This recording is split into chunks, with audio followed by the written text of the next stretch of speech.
नमस्कार मित्रांनो, स्वागत आहे तुमचं पुन्हा एका नवीन व्लॉगमध्ये। तर मित्रांनो, आपण बघा पहिला कटरचा एक व्हिडिओ टाकला कटर चेंज करताना, पण आता कटर व्यतिरिक्त पण काही सर्व्हिसिंग असते, मशीनची मरम्मत असते, तर ती आपण करतोय आज। तर ती काय काय असते तुम्हाला तुम्ही व्हिडिओमध्ये दाखवतो।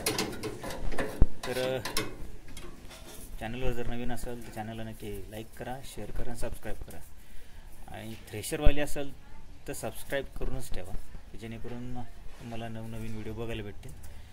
तर आपण पंजाब रेनफोर्स थ्रेशरची काय काय सेटिंग असते, काय काय गोष्टी असतात सीझन चालू होण्याच्या अगोदर, ते आपण संपूर्ण या व्हिडिओमध्ये बघू। चालेल, तर बघा मित्रांनो, आपण काल हे कटर चेंज केले हे, आणि त्यानंतर आपल्याला एक थोडासा प्रॉब्लेम आला होता। तर खालचे जे फिक्स कटर आहे त्या कटरला यातले काही कटर खेटत होते, त्याच्यामुळे रोटरला प्रॉब्लेम येत होता। तर आपण जी 4ची लाईन आहे त्यातले एक एक कटर आपण पुन्हा पलटी केलेली, आणि हे जे कटर आहे खालचे फिक्स कटर, यामध्ये वल्ला माल,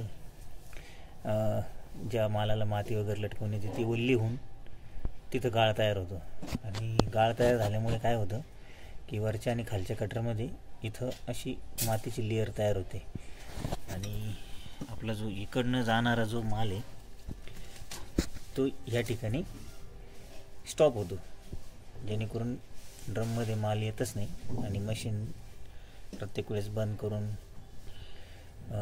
इथला माल काढून मशीन पुन्हा रिस्टार्ट करावं लागतं। तर त्यासाठी अगोदरच आपण यातली वगैरे जी घाण आहे या गॅपमधली ते आपण व्यवस्थित काढून घेतो आहे, की जेणेकरून दोन्ही कटरमध्ये भरपूर प्रमाणात गॅप तयार होईल आणि माल कटिंग वगैरे होईल।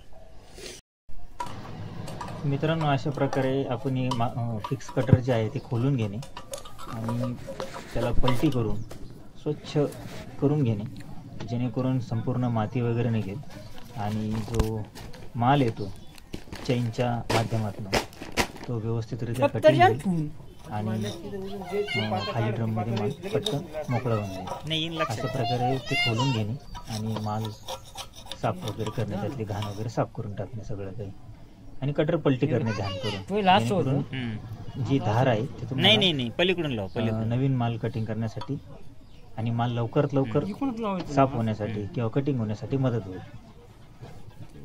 तर अशा प्रकारे तुम्ही खोलून घ्या आणि स्वच्छ करून घ्या त्याला, पण कटर ध्यान करून पलटी करा, जेणेकरून त्याची एक साईडची गुळगुळीत झालेली असते।